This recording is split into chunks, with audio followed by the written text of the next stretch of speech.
कभी कभी जिंदगी ऐसी सिचुएशन क्रिएट कर देती है जहां एक महिला अचानक बिल्कुल अकेली रह जाती है।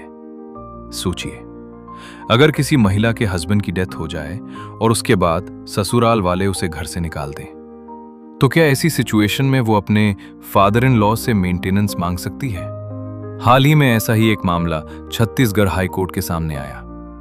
एक महिला जिसकी शादी 2015 में हुई थी, लेकिन शादी के सिर्फ 2 साल बाद ही उसके हस्बैंड की डेथ हो गई।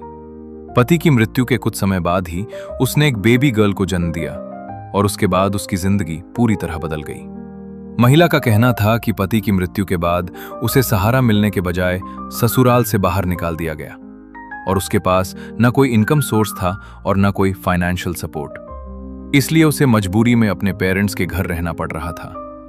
ऐसी सिचुएशन में उसने कोर्ट का दरवाजा खटखटाया और कहा कि Hindu adoptions and maintenance act 1956 की सेक्शन 19 एक विडोड डॉटर इन लॉ को यह अधिकार देती है कि अगर वो खुद को मेंटेन नहीं कर सकती तो वो अपने फादर इन लॉ से मेंटेनेंस क्लेम कर सकती है।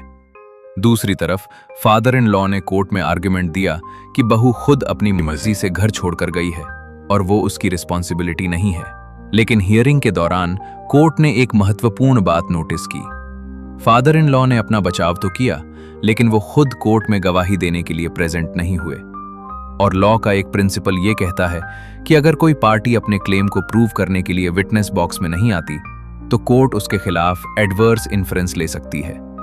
इन सभी फैक्ट्स को देखते हुए छत्तीसगढ़ हाई कोर्ट ने फैमिली कोर्ट के ऑर्डर को सही माना और ये साफ किया कि अगर एक विडोड डॉटर इन लॉ खुद को मेंटेन नहीं कर सकती और फादर इन लॉ के पास सफिशिएंट मीन्स हैं, तो लॉ के अनुसार फादर इन लॉ को उसका और उसके बच्चे का मेंटेनेंस देना होगा।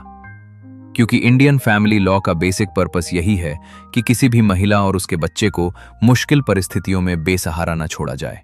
अगर आप फैमिली लॉ से जुड़े ऐसे ही इंपॉर्टेंट लीगल राइट्स को सिंपल लैंग्वेज में समझना चाहते हैं तो जुड़े रहिए फैमिली कानून के साथ।